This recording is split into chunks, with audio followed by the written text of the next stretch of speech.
Something or Other Publishing, Wade Franson is the host of Created in the Image of God, a series that examines the role of religion in society.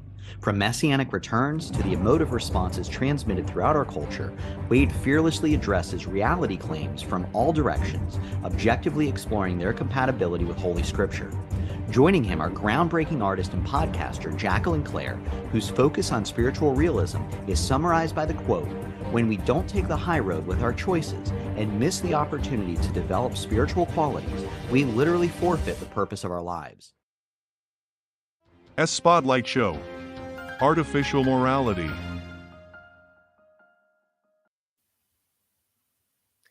Welcome everyone to Created in the Image of God.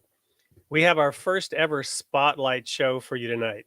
In the Spotlight Show, actually this may be our first one that I'm participating in. I'm just recently back from Israel, as some of you know, and we had a Spotlight Show while I was in Israel. A Spotlight Show is taking a particular topic of broad and deep interest and creating an anthology around that show topic. Tonight we have a very special show for you. The topic is artificial morality, navigating the ethics of AI with Baha'i teachings or religious teachings. If you're watching live, remember to drop a note in the chat. Let us know that you're here and that you're watching. Also, feel free to post questions, which we can then use during the show or possibly bring them on towards the end of the show if we have time and if we have a segment for questions. Let me introduce tonight's special guest who will be joining us here shortly. Mr. Gilbert Hakim is the founder and CEO of SCC Soft Computer. He is widely recognized as a leading figure in the field of laboratory information systems, being at the forefront of innovation in this field since the late 70s. He continues to push the boundaries in genetics-based LIS and workflow automation, and he heads up a company with over 2,000 IT, medical, technology, communications, and business professionals, all dedicated to the design, development, delivery, implementation, and support of robust, integrated information management system solutions for the laboratory and the genetics workplace. Certainly, Mr. Hakim has seen a lot of change in his time and has a lot of insight into many of the probing questions that we all have as society continues to advance. Mr. Hakim has remained actively involved in all aspects of this company, providing the vision for ongoing product development through his knowledge of IT advancements, the role of molecular diagnostics, personalized medicine, and the needs of the hospital laboratory. So a wealth of information, and we can't wait to dig into this as it relates to tonight's topic. But I also want to highlight Mr. Hakim's philanthropist activities. He's dedicated to giving back to the community and has made many charitable contributions through his Golden Age Foundation. But he has also developed Ocean Library, which we'll be talking about on the show tonight. So without any further introduction, because I could go on and on and on about this man, I'm going to bring Mr. Hakim into the studio. Good evening, everyone. My name is Gilbert Hakim.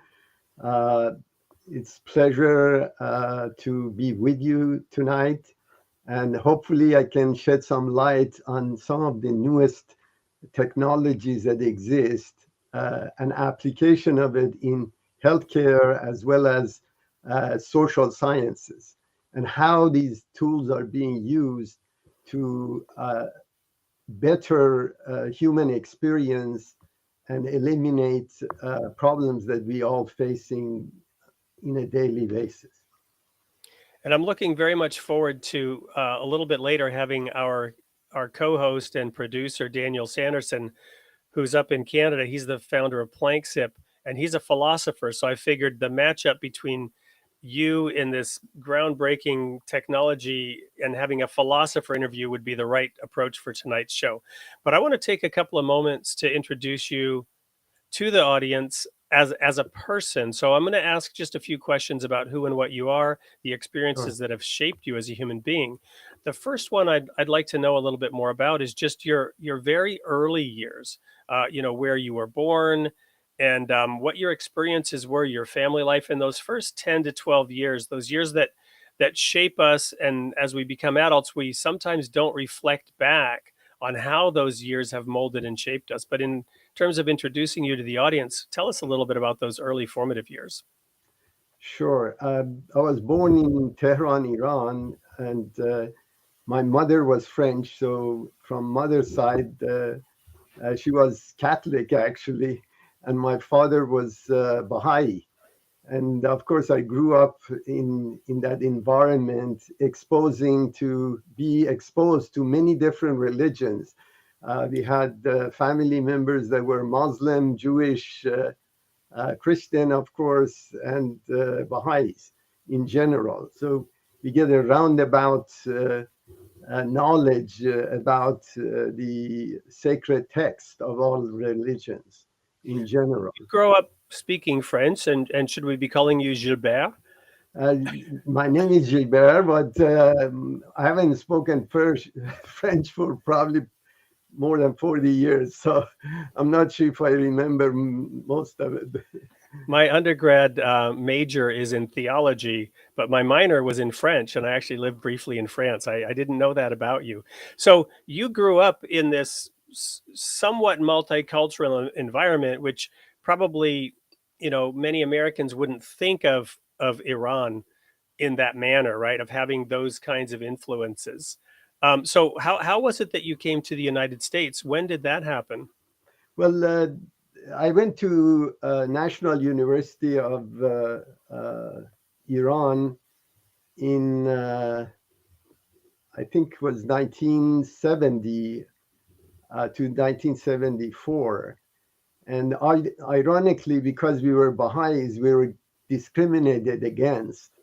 And of course, at the time, it was very hard to get even into universities because I remember at the time, they had 8,000 seats in the whole country, and 180,000 people would basically go through an exam to get selected to one of these universities. So obviously, it was a feat for me to get into National University, and I got scholarship also, and I graduated top 2 from my physics department that I was studying in.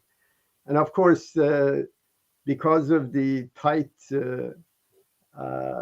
religious doctrine that existed and was seeping into the universities at the time, our parents were trying to push us to go to a free country so we can exercise our religious views without any prejudice.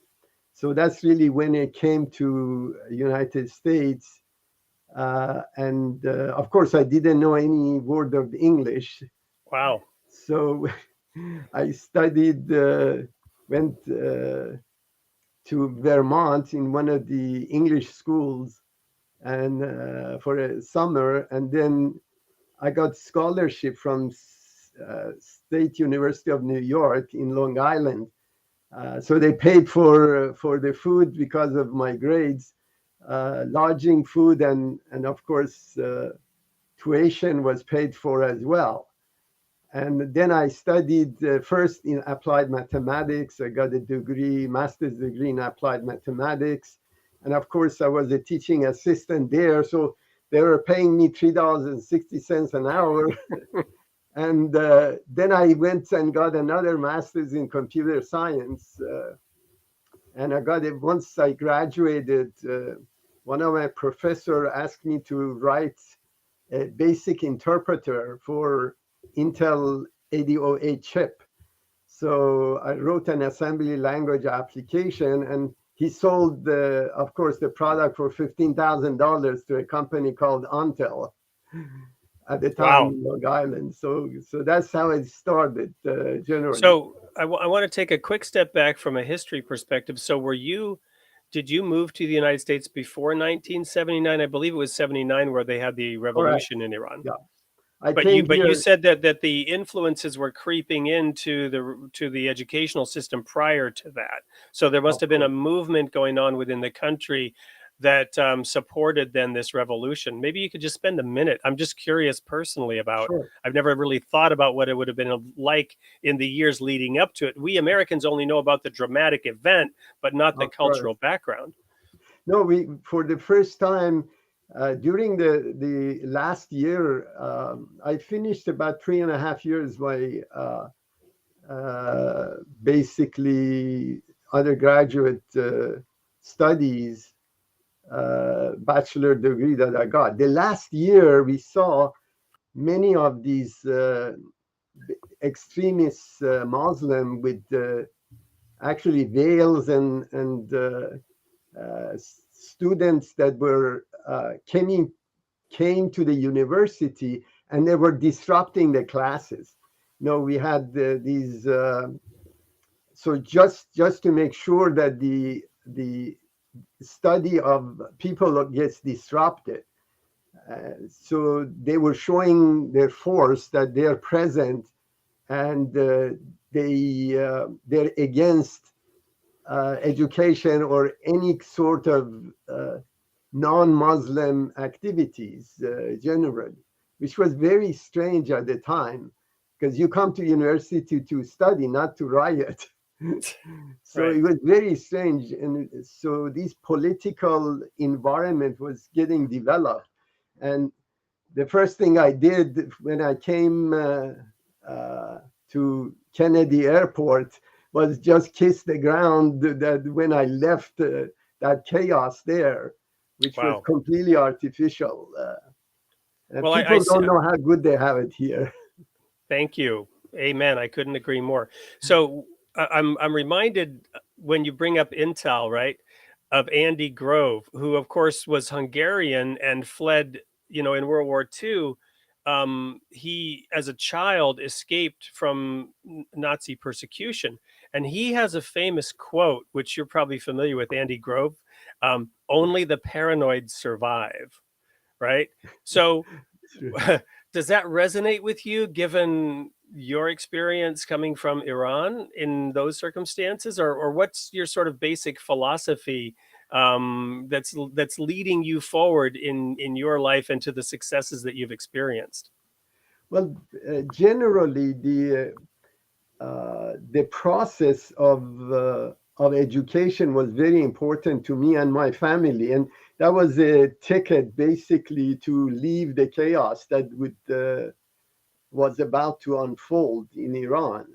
And unless you were highly educated, you couldn't really have ability to move, because of the cost of living obviously was quite high in the United States, and very few families could afford to finance sending their kids. Although at the time wasn't as bad as today. To give you an indication, $1 was about 7 months. That means it was 7 times less expensive than dollar. Now today is close to 40,000 Wow. 2 months. It's $1, and you see the basket of basically Persian family has shrunk. Iranian family shrunk. At the time, which is intriguing, at the time, the income of per capita income was about $9,000. Today is 3,000 after 44 years. Wow. Now imagine when religious doctrine gets mixed with politics, they both get corrupted. Both politics Yes. and the religion gets corrupted, and Well, you see the result of it right now. I can see now we're going to have you back on the show to talk about that. Created in the image of God, the role of religion in society. This is a topic I'd love to dive into, but instead I'm going to just highlight this topic of education as a nice segue, the importance of education. And now, of course, we're advancing into new fields with artificial intelligence, right? So I'm going to quickly go to a commercial break and play the spotlight advertisement for the anthology that we're building, which we're having you help us with curating. And when we come back, we'll bring you and Daniel back, or you back to the screen with Daniel to dive into that topic. So thank you so much for letting us get to know you a little better, Gilbert. My pleasure.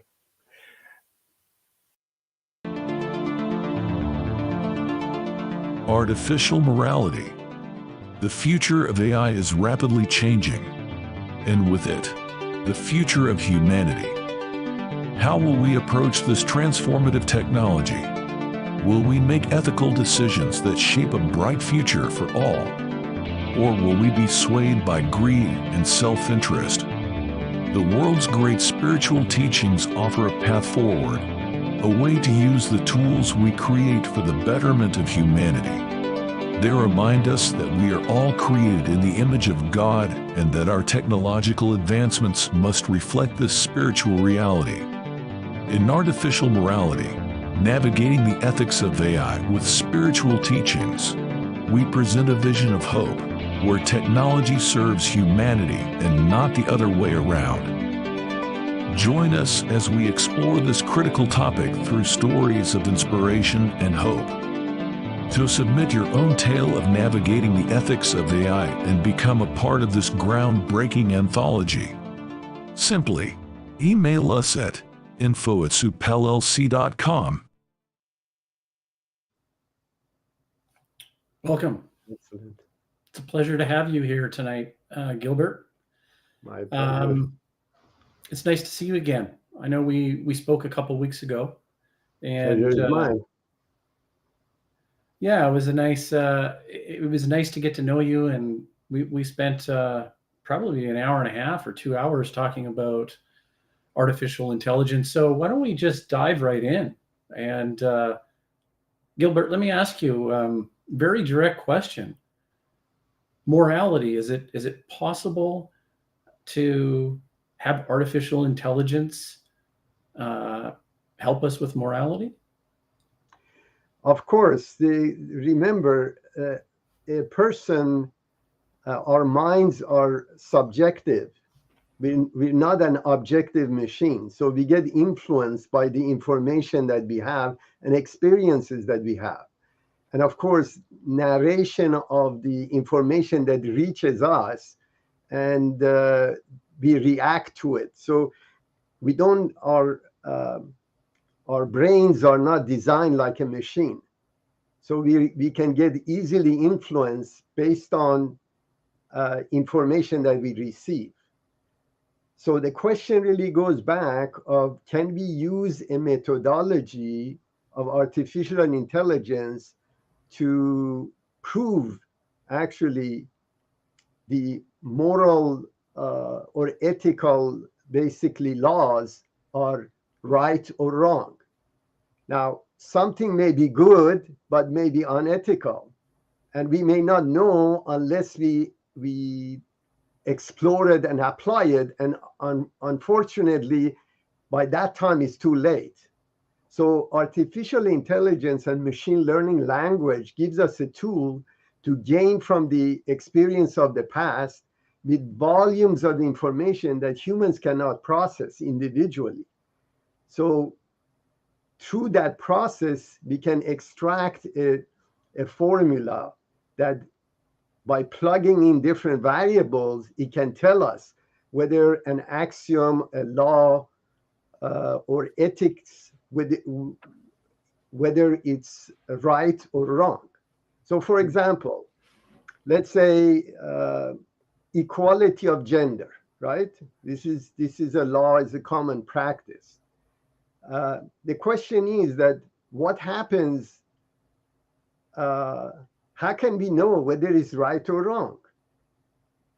The way to do it is very simple. In an artificial, basically, intelligence, which is derived from a machine learning language. So what we do is we come and spot, based on country of origin, based on percentage of males, females of a country, based on religious doctrine and superstition that is permeated in those countries, how restrictive they are against women, for example. And then we can correlate that to their level of education, level of their financial progress, level of their scientific progress, level of their health progress, and so on. So if you map that within the world and take those combination of age, gender, religion, natural, basically habitat, let's say gross national product of that country, it becomes very obvious that if you, for example, take 50% of your population out of the economy, you're going to have a very poor economy. Right, Gilbert. I think I understand where you're going with this, but what is your feeling about this being primarily a secular claim?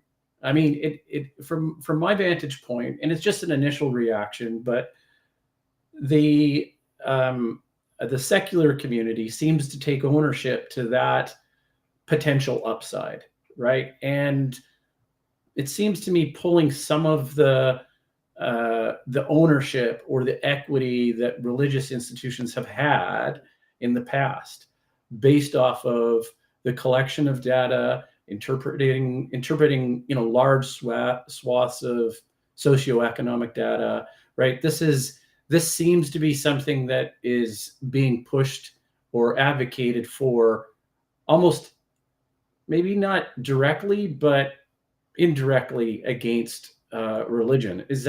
How do you see that? Well, remember, the basis of all the religions are one and the same.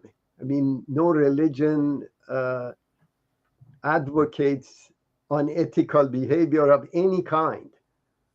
So the key is progression of religion itself, where, of course, based on socioeconomic of the old ages versus when we were living in caves and living in communes. Ironically, which very interesting, when they did excavations, they found out even the primitive man, they had graves, and they were putting monuments on the graves.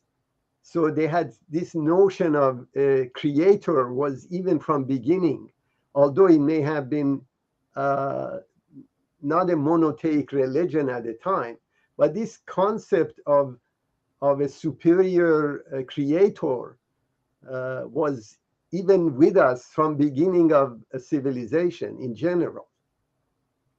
So progression of religion, the ethics of it really hasn't changed from that perspective. The question becomes application of the ethics itself. For example, when we're talking about revelation of, for example, Buddha, Krishna, Zoroaster, let's say Moses, Jesus, Muhammad, and Baha'u'llah. So all these revelations are a set of instructions or laws that can, through artificial intelligence, you can actually prove it to be correct. But we have to differentiate revelation, like Bible, from the adherents of the religion itself. So religions are a byproduct or an application of revelation between humans. So it's a man-made basically entity that is subject to laws of thermodynamics, which any closed system, when it uses its internal energy, it basically disappears. It falls apart. Unless there is outside the system, there is an infusion of energy that make it grow. So when you're looking at civilization as a general model, it's defied the second law of thermodynamics. And why is it growing all the time? It's supposed to die. Today, for example, based on laws of thermodynamics, we know billions of years from now, our sun is going to extinguish and becomes a supernova. We can even tell it fairly accurately when it's going to happen in the future.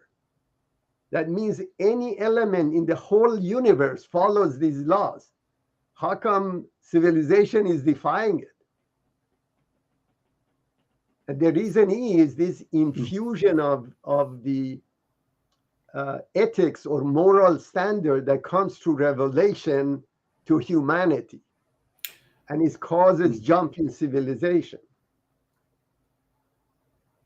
Yeah, well, I want to push back a little bit and get some clarification as to why humanity seems to be defying these odds. Because if I'm reading between the lines, I think that there's that's find your faith, and I'm guessing, but I think that we as sapiens are incredibly adaptive, but we are one species. And just to give you a comparison, of course, by biomass, an ant has the same biomass as humans on the planet. So whatever metric we're actually using to compare thriving dominant species on a planet, you could put the ant species as plural as something that rivals the human species. Right now, they're automatons. They've got I think 15,000 species, right? Sure. Possibly even more, but we've got one species, right? We're one species. And so to me, I feel that we're fragile in terms of being one species, right? That the threat of an extinction could be more real than it could be for a different species that has, or multiple species, right? So what are your thoughts of that, about how successful we are? Like, and to pull back to the original part of the question, Gilbert, do you think that we're an exceptional species guided, and that explanation is being guided by a higher power? Is that the totality of where you would answer that? Yeah, remember, we're the only species that has consciousness. There is no other species on Earth that has consciousness. And that's what differentiates us from other species that exist. Of course, we all started from a single cell, basically creation that ended up through evolution. But when you're looking at species, when the combination of the material elements chemically combined, life started to get created.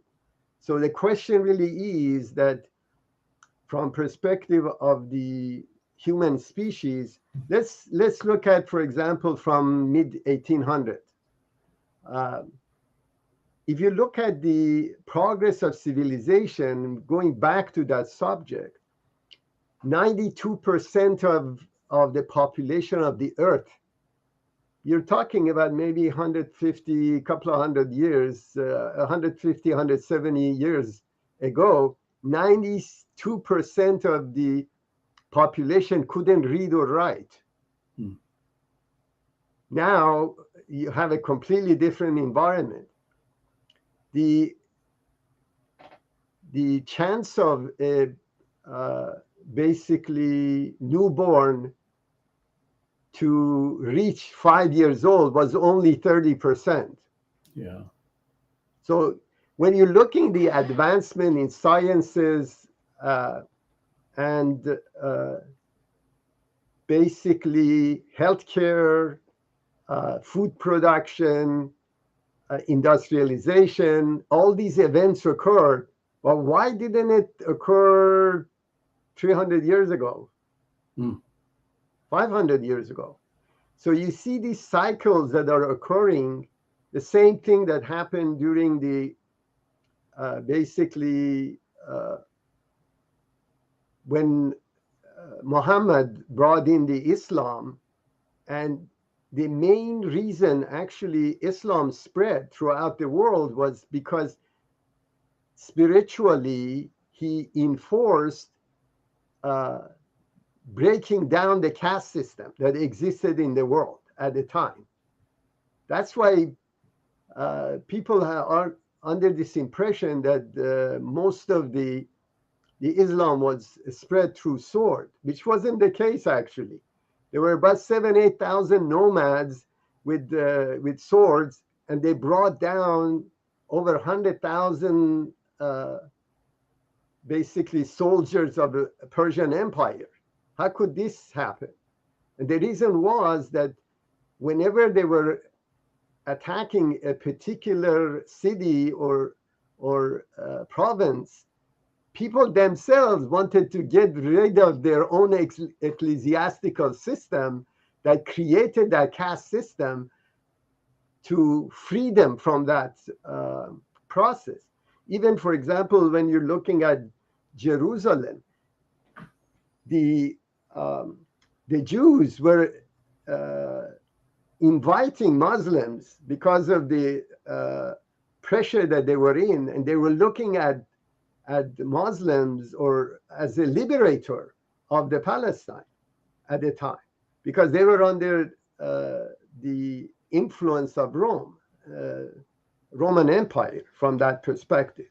And of course, Roman was using, the whole Roman Empire was financed by Egyptian slaves and Middle Eastern, basically, slaves. That's how they were financing their wars with Persian Empire. But when you're looking at what happened in 670 AD, and suddenly this Islamic culture grew to a point where by, I think was 11th or 12th century, it was dominant. It was golden ages of the Islamic civilization. Well, algebra was invented, their chess was invented, the number 0 was invented. So it's many of these sciences. As a matter of fact, there are Islamic scholars of the time, their books was in use up to about 120 years ago. It's really intriguing how that civilization grew.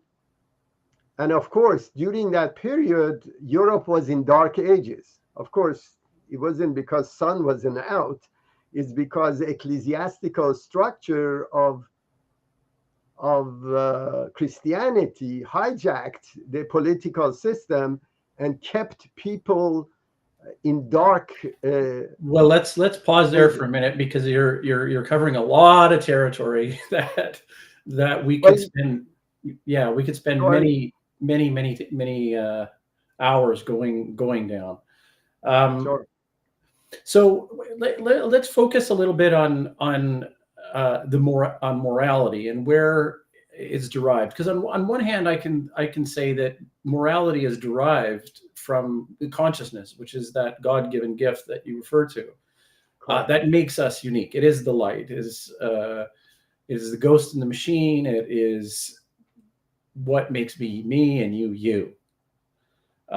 So how do you get that into, and I think I know where you're going to go with this. You say you have inductive based models where you look at a historical past, collect information, and try and predict the future based off of things that happened in the past. That is an inductive model of reasoning for people that don't know philosophy or computer science. But there's other forms of reasoning. So hopefully you can go into that. And basically, I'm wondering, how do you get the ghost into the machine? How do you teach artificial intelligence, and I mean even general artificial intelligence, is that even possible to put that into into a computer program or into a humanoid-like creation, android, if you will? That's correct. Remember, artificial intelligence doesn't invent anything new. What it does is crunches the information to find a pattern within the events that occurred in the past.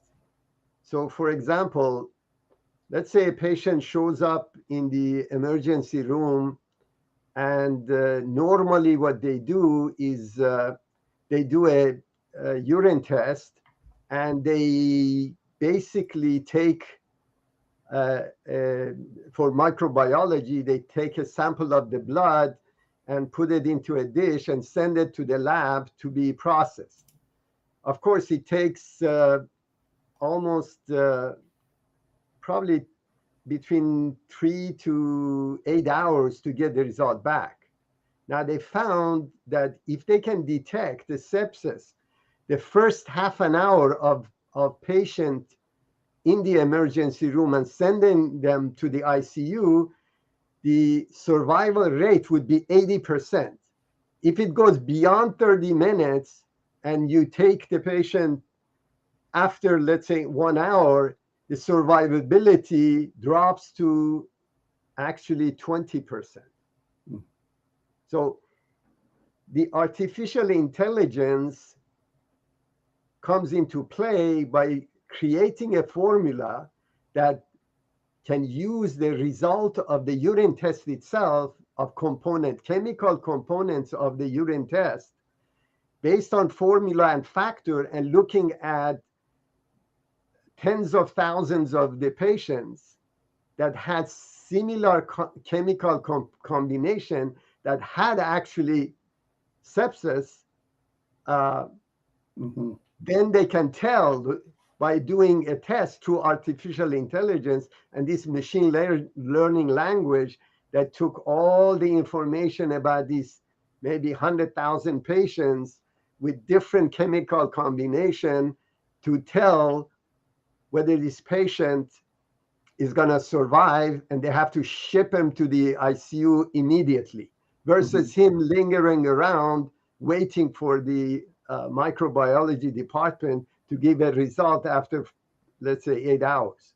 So this is really a use of it in healthcare that is basically is being used in general, or detect, for example, heart attack based on your vital sign, your let's say genetics background, your pedigree of the patient, means aunt's uncle, history of heart attack. You can plug this information into the formula, and the system would tell you whether you're going to have a heart attack within the next 48 hours or not. Yeah, so those are two really good examples, Gilbert. And I think Gilbert's oversimplifying that you can just plug them in. I mean, there is an interface, and it can be quite an elaborate one. And the bigger the programs, the more elaborate the interface. But I think that's a really important part of the conversation. It makes me think of an emergency room situation, and there's something comforting about that. If you're faced with a tough decision, that a doctor can say, okay, well, we can do A, B, or C, 20%, 30%, here are the risks. Like, to have that information is so valuable. And we're gonna dig into this a little more about the marriage between technology, artificial intelligence, and the human species right after this break. Sure. And welcome to Something or Other Publishing, or as our friends like to call us, Soup. Soup is a platform that connects authors, readers, and service providers in one convenient place. Choose Soup if you're an author with a great book idea and you're looking for a publisher offering hands-on coaching in some of the best royalties in the business. Or if you're a reader who enjoys engaging with celebrated and emerging authors. We already have over 3,000 of them, and more are joining every day. You can even win free books by voting on their book ideas. Or maybe you're a service provider and you're looking to engage with over 3,000 authors. We're here to help. So whether you're an author, a reader, or a service provider, you're in the right place at Soup. Contact us at help@soupllc.com to learn more.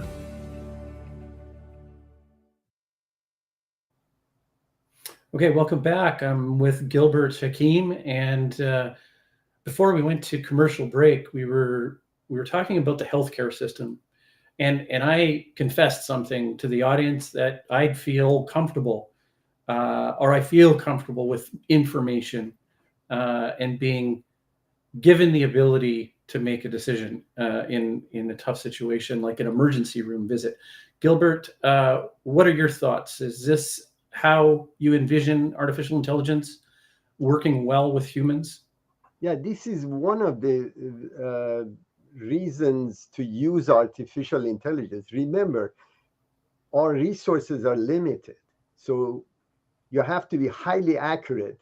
Highly accurate means that better than 99%, that this person has sepsis or not. Otherwise, you would send people that don't have that to the ICU, and then you run out of ICUs very quickly. Mm-hmm. So you see the application of AI and machine learning language in terms of defining the variables and coefficient of those variables that gives us a formula for a binary decision. Mm-hmm. Is this patient sepsis or not? And same process actually applies into application of in artificial intelligence in social sciences. It's called sociodynamics, for example. That means that you create models, and there's many different use of it today. And although we travel in our highways and roads and visit red lights and green lights, and we think everything runs smooth, but behind that, there is actually a logistic model, which is an artificial intelligence that has a model that they have defined in the context of sociodynamics of behavior of humans based on time of the day, basically day of the week, congestion and certain events, maybe football game. How do they manage these red lights and green lights to not create gridlocks in the society? So logistic models applies to, for example, how a town grows, what elements make a town grow, and attraction of people to this town. And of course, eventually it will go into saturation. And they use those models to see how many roads do they need. Do they need schools because of the childbearing age females? So these are really key elements that artificial intelligence can predict the needs of the society or community in the future, and they can plan for it. So we don't get into an environment which it takes 5 hours to go to work every day. Yeah. So these are the key elements. That's one use of the artificial intelligence in sociodynamics called logistic model. Then you have diffusion model. Diffusion model is basically like disease. How does disease spreads? Rumors, norms, technologies, knowledge. How does it dissipates? Progresses. And all these things have these machine learning language because they have history and they can monitor progress of a disease and the spread of a disease, they can fine-tune the model by feeding it more and more information. Then later on, they can use it for predicting if a new pandemic occurs, how would it spread? Mm-hmm. And this is the use of artificial intelligence, which is called diffusion model. Then you have a gravity model, which is basically migration of people from one state to the other. Traffic volume, for example, that we discussed. These are gravity models. So these are all using machine learning language and artificial intelligence to help us manage the growth of the society and the conveniences that we enjoy today. And then you have the other model is game theory, which is social cooperation, social competition, optimum economic outcome. So when you look at Wall Street, this game theory model is in use. And the computers are making those decisions. That's why it's very difficult to go against machines that are making the trades. Mm-hmm. And other times the retail investor is at a loss. They don't understand what is happening. But all of those calculations are done with high-speed fiber network computers that tells them when to buy, when to sell, who the market maker is. So all these are really game theory and follows the same model in terms of defining variables, whether it's emotional, political, laws of demand, and so on. That's very interesting. I think I'd like to take this a little bit of a different direction, but related to the very first example you gave in the traffic light situation. The traffic lights and those intricate algorithms that are constantly running in the background of our urban movement.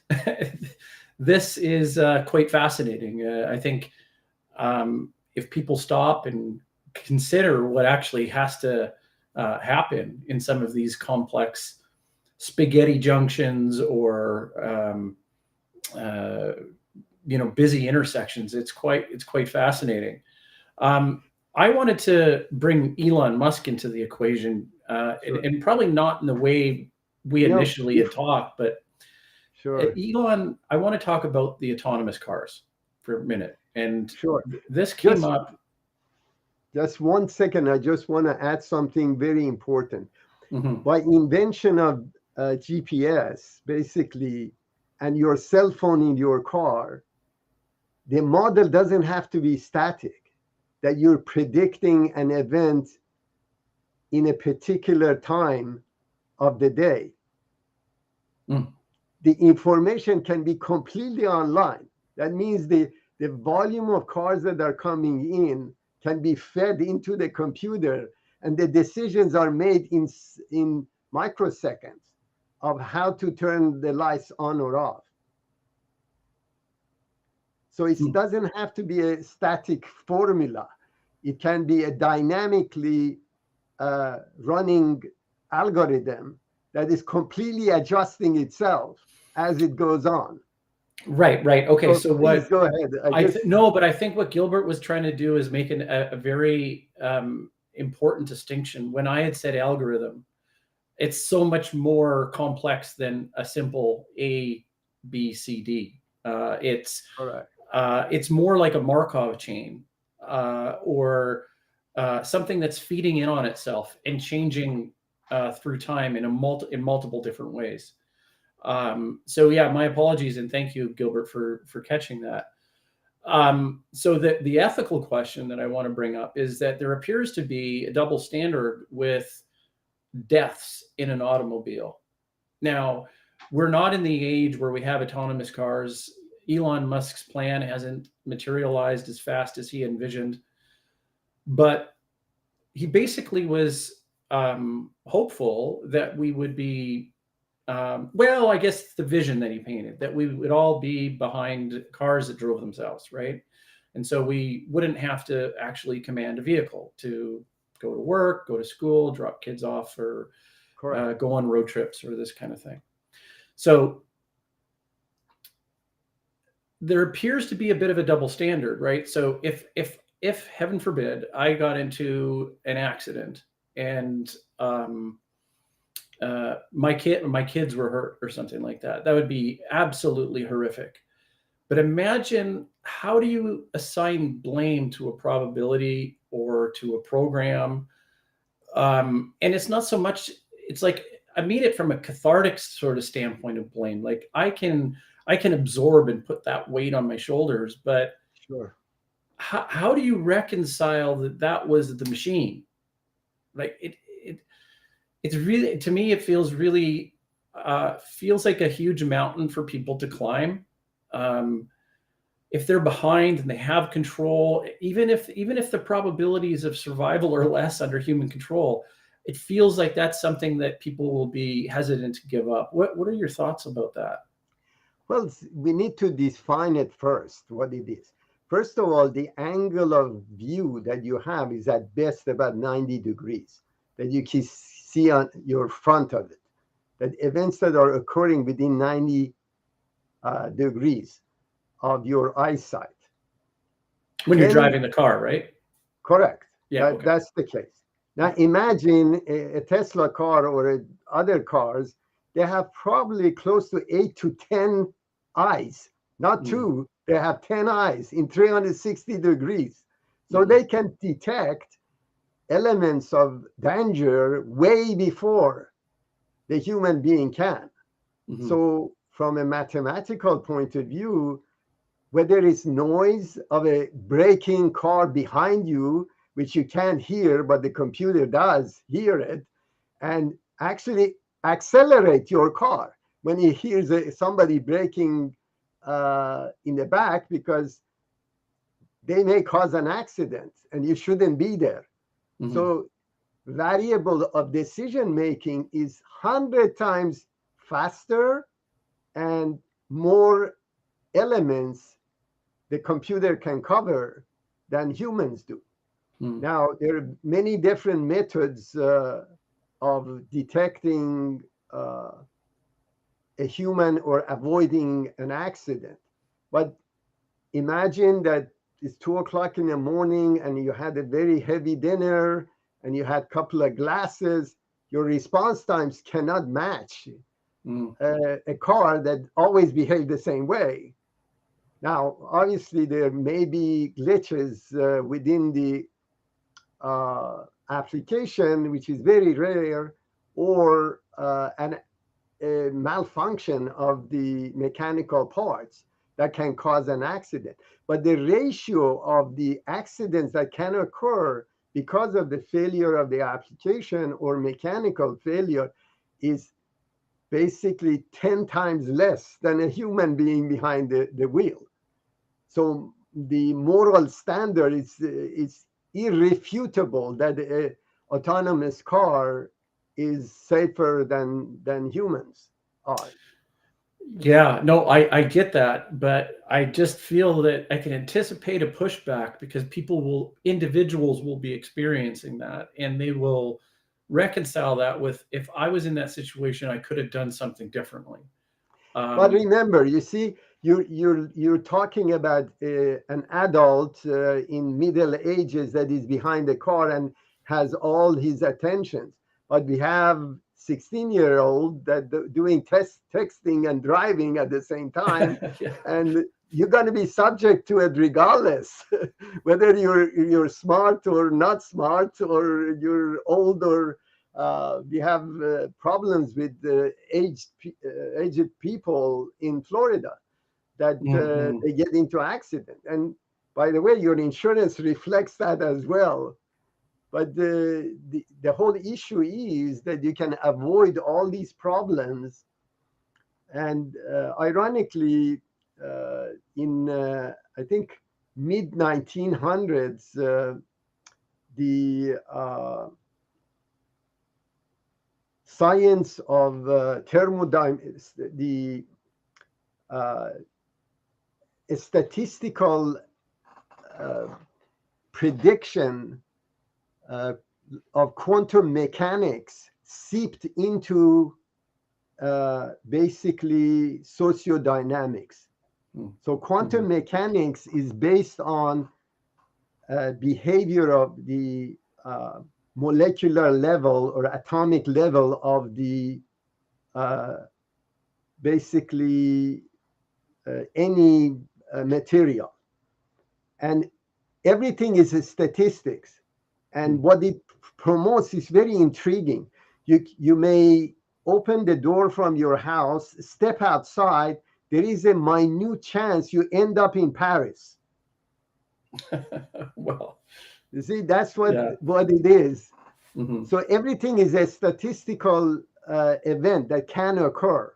And the same basically quantum mechanics can be applied to within sociodynamics that we just discussed on the decision model. One of the other elements that we discussed beside the game theory is called decision model. How do humans make decisions? Because we're an analog machine. We're not a real computer that behaves the same way all the time. And obviously, if you cover all the areas that an accident can occur and you have defense against it, chances of survival is 100 times better than a human that may be tired, may be under influence, and so on and so forth. Just take alcohol, for example. This is a very good example where we tried to eliminate it, of course, early 1900, and we weren't successful. But in reality, alcohol is causing so much damage to the society.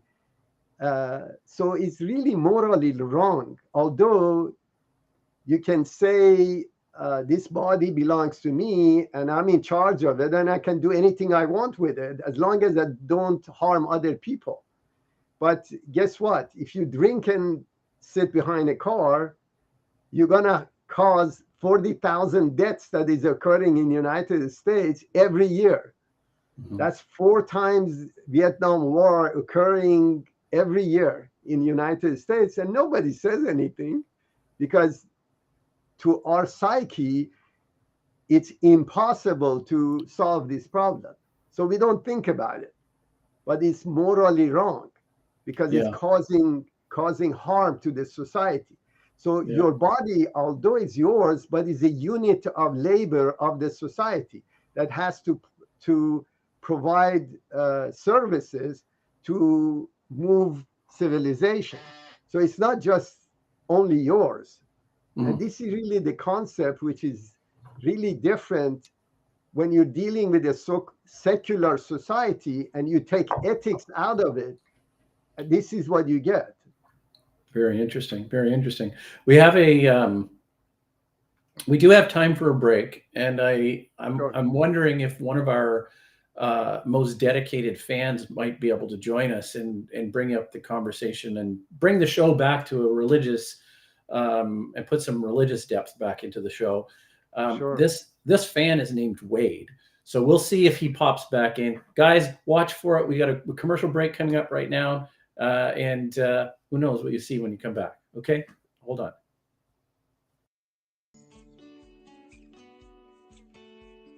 Discover the world's religious traditions like never before with Ocean 2.0 Reader.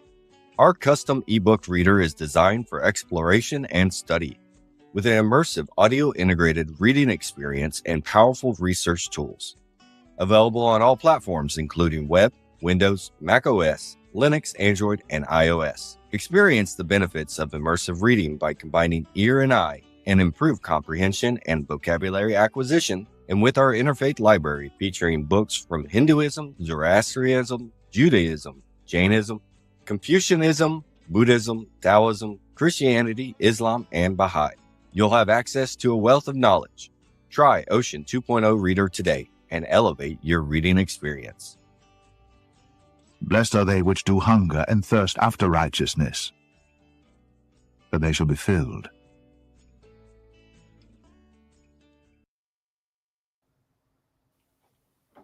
Well, look Great. what we have here. We have Wade back in studio.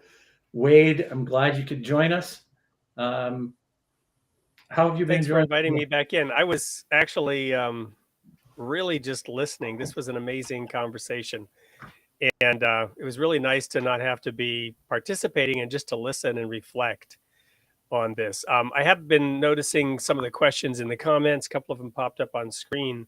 I'm going to just show one of them here and then lead into a question here.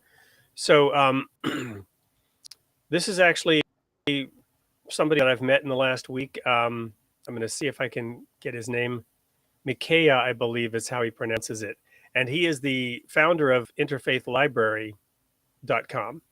He will actually be our guest on next week's show. So I thought we'd introduce him here by saying, by his comment, I can somewhat see its use in tangible applications. But how would AI work in non-tangible space, such as interfaith or multi-faith cooperation? We are talking about morality and ethics. And kind of as an add-on to that, this article that we used as part of the research for this that came out about Elon Musk's efforts, there was a pastor who was saying that he could see, first of all, that this development is going to happen. We have artificial intelligence embedded in our world, and Elon Musk was saying, when you use this thing, day in, day out. That's my daughter here who's saying she's trapped in the phone. That's she did that to my phone. Help! I'm trapped in your phone. But we have this with us all the time, and we're using it to access information and guide us. I can't go anywhere without it on the road these days, and we're using it to interact with other people through calling, and so we're progressing. Artificial intelligence is happening, and it's becoming embedded in the human experience. And this one pastor was saying, "Hey, no problem as long as we use the Christian teachings, right?" So there you go, right? The devil is in the details, pun intended. And Micaiah was saying, how do we, infuse morality and ethics into artificial intelligence when we're not even really in agreement as a species on what those key moral and ethical issues are? No, of course. But remember, the basic banner of the civilization and unity of mankind, start of it was, I think it was 1946 when United Nations was formed, and I think it was 1940, yeah, it's 48, where the individual rights, human rights was passed. Yep, the Universal Declaration of Human Rights. That's Same right. year that the State of Israel was founded. We've talked about that extensively on this show. Correct. So when you're looking at the edicts of that basically document, I think it was Eleanor Roosevelt which was championing that and got it signed. And 180 countries today have signatory to that document. But when you look at gist of it, every one of them believes or believed in those, I think, close to 30 items within that declaration. But when you're looking at application of those laws, majority of the countries are violating them. So the key really creation of or knowledge of ethical behavior is within us, and it comes from all religion, basically, that builds that cohesive knowledge that created that document in 1948. But reality is that freedom of speech. Do we have freedom of speech today? You know, freedom of basically. Right. There's another comment from AM Sterling. I showed this a little while ago. Are there any concerns about bias creeping into AI systems? Right. Elon Musk has purchased Twitter. Why? Because I suspect one of the reasons is he felt that a bias had crept into Twitter, and he exposed that bias through the Twitter files. And Matt Taibbi, whom I've been a fan of going back, when 2 decades almost, when he started writing in the Rolling Stone magazine and was just this firebrand journalist who, frankly, he was, very much on the liberal side, which Rolling Stone magazine. Um, and yet he now is, looking into Twitter with Elon Musk and exposing how bias crept in and how government agencies were even furthering that bias as to which speech should be allowed and which speech should not be allowed. Right. So this is a risk and concern. How do we protect against, they say there's this old saying, to get things, to err is human, but to really screw things up, you need a computer, right? How do That's we right. it from getting worse, not better?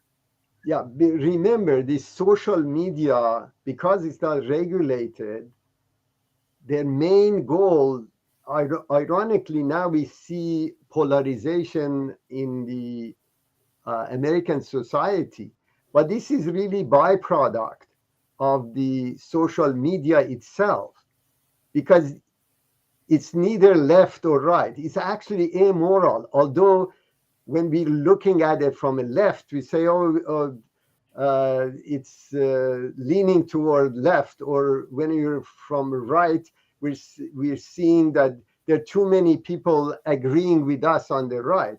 But reality is that social media is amoral. The only goal they have is to keep their people that are subscribing to them into the fold, to sell them advertising. But to sell advertising, you need to create this unity. You need to basically create different groups that have a different buying patterns. And to do this, the same social media feeds left to the liberal group and right conservative to the right group. Same social media. And the reason they do this is because they want to keep them back into their fold. And humans' nature is that if you see tens of thousands of people that agree with you, you think that it reinforces your own idea. But you have no idea how the other group are thinking, because you never see it. They don't even present it to you. Mm-hmm. So social media is amoral, and they only need to create profit for themselves by keeping you within the basically Facebook or Twitter or so on and so forth. So polarization of United States is not by accident or we became polarized. It's the byproduct of basically segregation of society, whether it's political, gender, color, or religious. They want to compartmentalize people into different areas so they can go to the advertiser and say, look, I found this group that has this type of buying pattern, and these are their beliefs. Yep. So to clarify a couple of things, when you use the term amoral, you're not saying immoral. You're not saying that social media is immoral, but rather that it has no morality. It is in a sense a Frankenstein monster, in that it's a creation of people who themselves have a profit motive, right? So exactly it powerfully pursues the intent of its creator, which is to make money. And Correct. this is the beauty of that Frankenstein story, right? Technology was harnessed, but then it took off in a direction that was unintended, and yet we see the intent behind it in reality, right? The corporation becomes, in a sense, an entity that has agency, and it also is it can grow very large and very powerful because it has legal rights and it's protected, but it can relentlessly pursue the goals of its founders, right? And the goal is to make money, and Money. it is amoral, right? Correct. But remember, you see, people think that the news that they hear is the truth. But how could a social media have two versions of the truth for two different groups? Right, because it's selling to two. It is not only dividing them into groups, but it's creating a desire, a need, a want, right, for information that they can provide by creating that division, right? They can sell to both groups, is what you're saying. Of course, that's the reason that they exist in general. And by amping up the respective echo chambers on either side, they're creating more demand for that type of information. It's a kind of crack cocaine of information, is what it is. Correct. I got to push back a little bit on this, you guys, because it sounds like if it's such a bad thing, then why don't we just turn it off? But you can't. That's the whole point. The reason is that we are human, and this is coming from our desire, right? So I want to throw this out there, Gilbert, and see how you respond to this. There's the possibility that this artificial, if you will, or an external input has more objectivity than we do, right? Because you mentioned alcohol as a great example, and guess what? I suffered from that. My mother was an alcoholic, so that part was resonating with me. You know, somebody should have done something, right? Somebody should have done something because my family was destroyed by it, and me and my sisters and whatnot, and many other millions of people.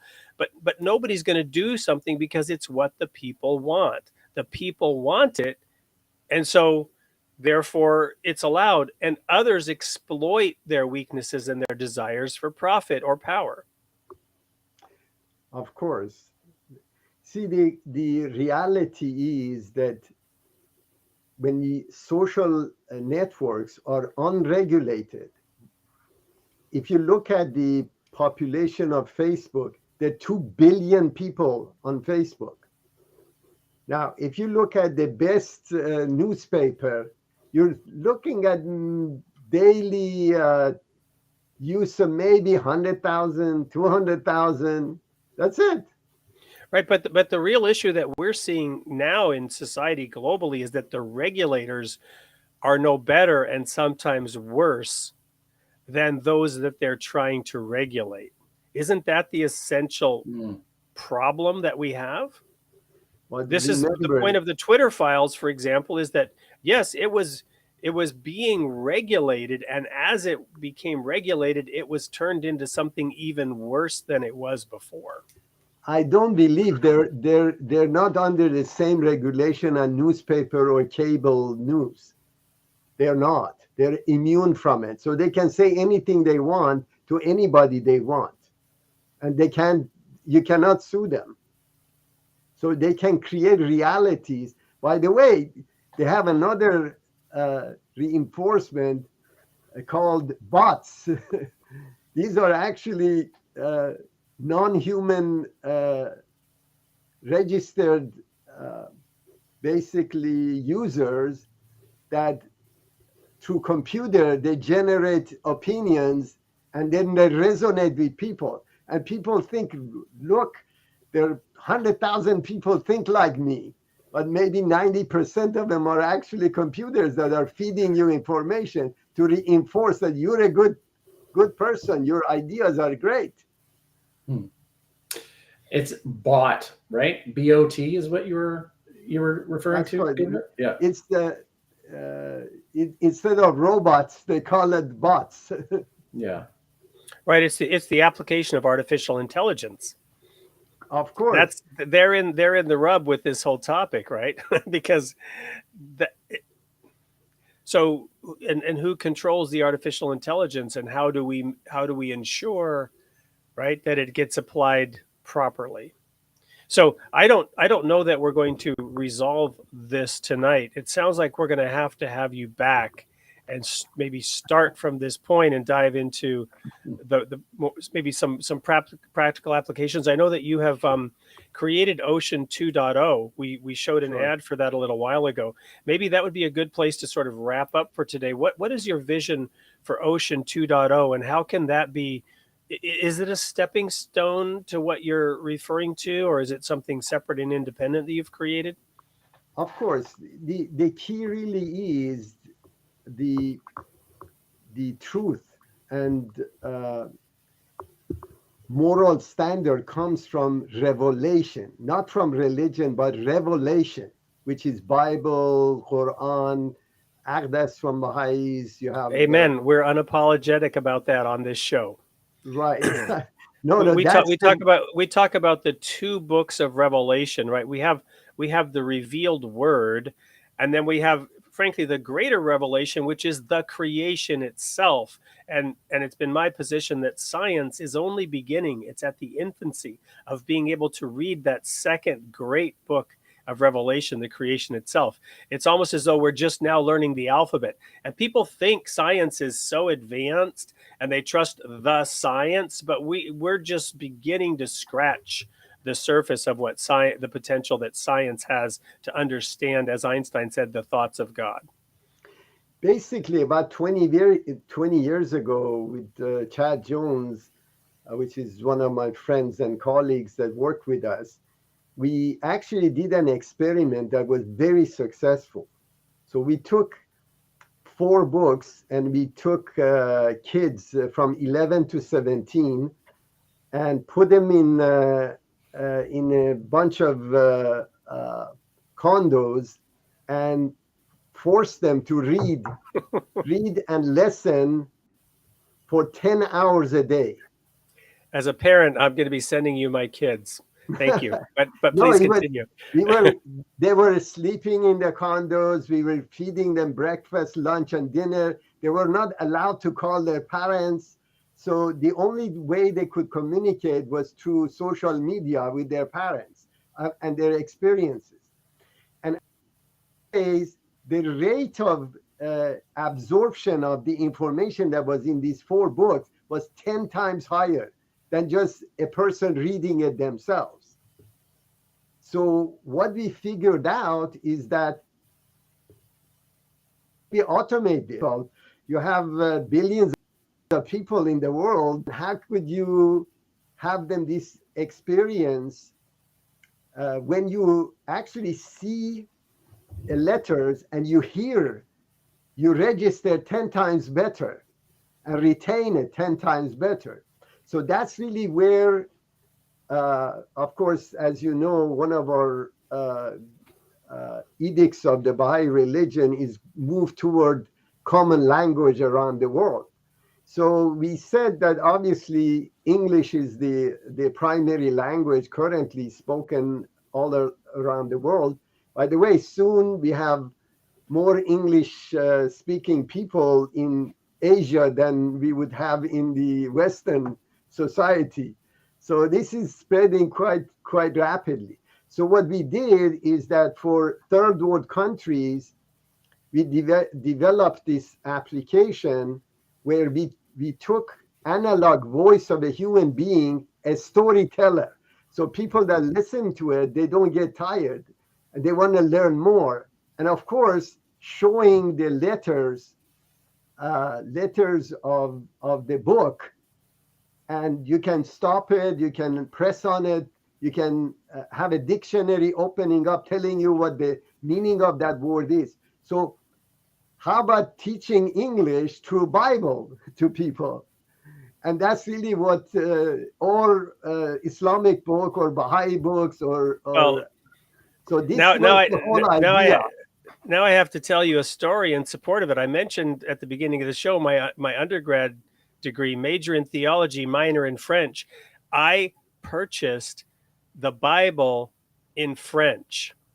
And I would play those old cassette tapes as I was going to sleep at night on my Walkman, right? And by virtue of playing in French, the verses that I partially knew or knew their content, I accelerated my French learning and was then accepted to the French language program. Even though when I took college French, I was first year French, and some of them have had 4 years in high school.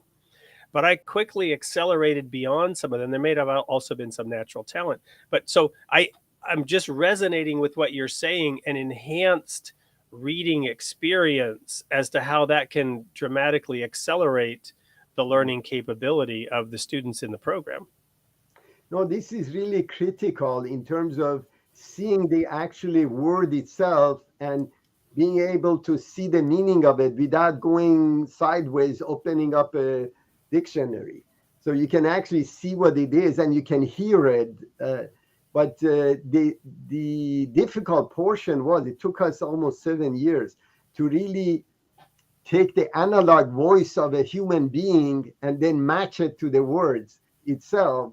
So you're hearing a fantastic story. So we hired a bunch of Shakespearean actors to read those books.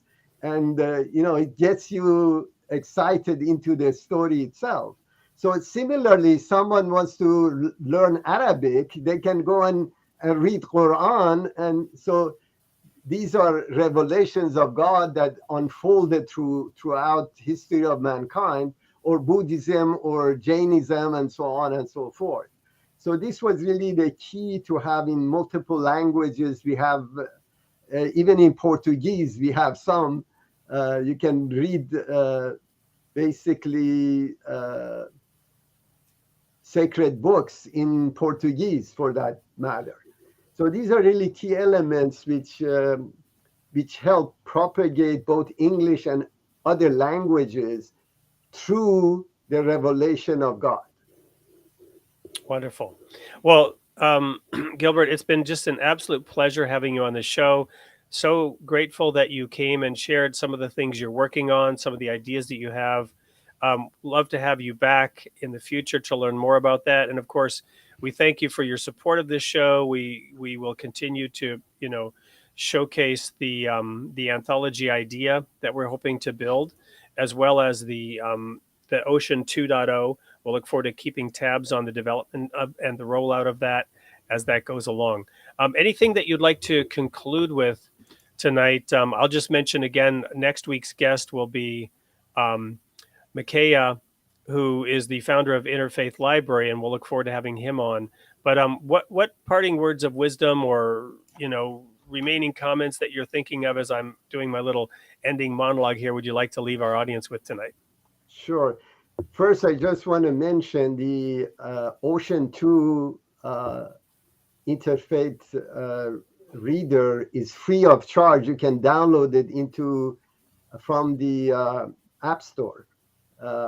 So it's completely free of charge, and it should be read and used for improving your language of choice, for that matter. Now, we were discussing, for example, these infusion of the basically development of revelation itself. I guess that's it right there. I'm going to download it right now. Unfortunately, it's not it's blurry, but there it is. That's how quick I'm getting it right now. Yeah, similar to jump in civilization that occurred during Islamic era, and now you see the religion of Islam is in decline.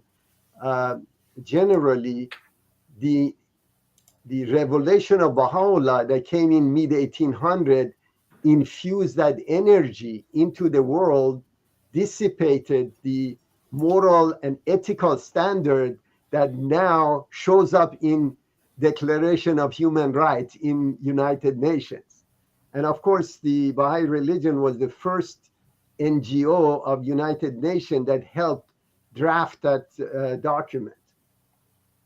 Yeah, when I was in Israel, I went to the Baha'i World Center, and they introduced this welcome center that I had not seen before, built into Mount Carmel. And as I was, and they just all this display of everything related to the Baha'i faith. But I noticed over in one corner, they had that draft document on display from 1946. And I was not aware of that. We've talked on this show, on past shows, my belief that Matthew 25, when the Son of Man comes in his glory, he will judge the nations. And I've shared my perspective that the way in which that judgment is occurring, because Matthew, the book of Matthew, starts out with this idea that we should not judge, and that according to whatever standard of judgment we set up, that is how God is going to judge us. And it occurred to me, well, the standard that has been set up globally is the Universal Declaration of Human Rights. Because I was asking the question, how exactly will the Son of Man, when he comes in his glory, judge the nations? How will he actually judge the nations? Well, they have set up their own standard by which that judgment will occur, in the fact that they all signed on to the Universal Declaration of Human Rights. And as you read further in Matthew 25, the kinds of things that the Son of Man, when he comes in his glory, will use to judge those nations, he separates them like sheep from goats. And the decision is, did you give a glass of water to the thirsty? Did you feed the hungry? Did you clothe the naked? Exactly. Did you establish a just system to visit them when they're sick and to treat them with equity when they're in prison? At the national level, this standard is documented in the Universal Declaration of Human Rights. And as you mentioned, far too many nations are miserably failing in delivering these basic human rights, if you will. And these nations have that responsibility to their citizens, and they've signed up to the Universal Declaration of Human Rights, and that judgment is occurring on an ongoing basis. Yeah, of course. That's one of the reasons actually humanity is going toward irreligion, because of the abuse of the ecclesiastical systems in terms of, in the name of God or revelation, causing harm. Right. And, they're all causing harm. The ones who have thrown off religion, frankly, I would submit that they are causing more harm. But there's something even worse when you do it in the name of your God, when you explicitly, because now you're putting your bad behavior on God, and you are turning people away from God because you are so grossly misrepresenting God. It's the first commandment, that Moses brought down from Sinai, right? Not taking the name of the Lord thy God in vain, not applying his name to that which you are doing. Of course. I think, so sorry. So you were talking, though, I'm sorry, I went off on this tangent about Matthew 25 judging the nations because of something that you were saying about the Universal Declaration of Human Rights, and I probably took you off the track as to why you were bringing that up. No, it's the key really is that, for example, when you're looking at sciences, which we believe is parallel to revelation, these are wings of the same bird, and they have no conflict whatsoever between them. And through mathematics, actually minimalism is a good example that proves the existence of God with mathematics, actually. Dr. William Hatcher was the philosopher of the second part of 20th century.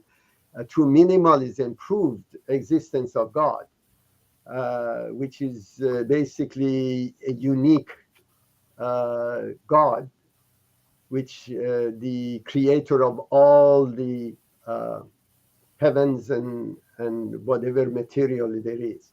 So these are really proven environments, but reality is that nobody really remembers For example, whether Newton was Christian or Jewish, they used the science that he brought in. Same way Einstein, nobody cares what religion he has. They're using the science that he brought to better humanity in general. Revelation is the same way. Although some of these declaration of human rights were revealed during 1800, it's irrelevant basically what the source of it was. Reality is that that is the Holy Spirit for today. And people do agree with it, but they don't comply with it. And they're No, people subject recognize it. to, Jesus yeah, said, "My servants will hear my voice." People recognize it. Yeah, but we don't follow it. correct. We don't submit to the revelation of God. We want to vain imagination and idle fancy that we can somehow exist outside the framework that God has created. Well, the biggest one, for example, is the first religion by religion that abolished slavery of any kind, whether it's labor and capital slavery or basically prejudice, racial prejudice. So these are key elements that was revealed in mid 1800s that slowly seeping into the Western societies. And unless and until we all agree and comply with it, we're going to cause harm to ourselves and our citizens. Right. One of the criticisms of the Bible is that Jesus merely regulated slavery. He told the Not true. masters how to behave, and he told the servants how to behave. He did not abolish slavery. He Correct. regulated it. He said, "This is how you should conduct yourselves in the institution of slavery." So that's one of the criticisms of the Bible from today's perspective when we look back and sit in judgment of past revelation. But remember, the socioeconomic system of the time would it wouldn't work without it. That's the whole point. It wasn't a byproduct. It would have potentially caused more harm. There would have been potentially been more misery if you had forced that law prior to humanity being able to manage themselves. Actually, they've done these statistics that during the time of Jesus, even after that, people would sell themselves into slavery, Exactly. not to die from hunger. Exactly. Because they couldn't Indentured there was no servitude. social system Exactly. at the time. That's So, exactly my point. Thank you. right. So it had nothing to do with the Bible. What he was trying to do is remedy the harm that would cause with that interaction, which is obviously became obsolete during the mid 1800s. Right. Let me give you one example, and this is when you dive into it, into what is actually said in the historical context, it's quite fascinating. There's a famous statement by Jesus called "turn the other cheek." The cause of that is it was legally allowed for a master to backhand his servant. So the statement, "If he strikes you on the cheek, turn the other cheek," was because of the situation that it was illegally allowed to strike a servant. But if you turned the other cheek, the servant would then have to forehand you, which was forbidden. And if the master took advantage of you, so you just turn the other cheek. But if he then took advantage of you, you could then take him to court. And there are two other statements that have the exact same principle. One is if go the extra mile. If they command you to go a mile, go the extra mile. There's a very similar situation. I won't go into it. Right. The other one is if they demand your jacket, give them your shirt also. Another situation. In each of these three cases, Jesus was saying, you must submit to this, and you should do it willingly and with grace. But if they then proceed to take further advantage of you, you have legal recourse. That is built into those statements of Jesus, but nobody realizes it. But remember, it's very difficult to change a culture of people. And imagine the potency of Jesus' word that said that whoever is free of sin, cast the first stone. Absolutely. Hmm. Daniel, well you said. joined back in. You probably have something you wanted to add, or maybe you want to use like the hook and pull us off the stage here and land this plane. Yeah, I think we're going to land the plane. I mean, it's we went a half an hour over, but the reason why I popped in is because, quite honestly, I see that secular responses aren't the best responses for the argument, right? I mean, this may sound like a little bit of a weird, a weird angle to come in on, but I think there's opportunities to make both sides stronger arguments, and I think they're both aligned in a similar place, right? I mean, I heard through Gilbert's conversation today, and I thought the simplicity was very beautiful. That science and religion are of the same bird or the same wing, or science is the wing of God. Two wings of the same bird. Two wings of the same bird, right? Exactly.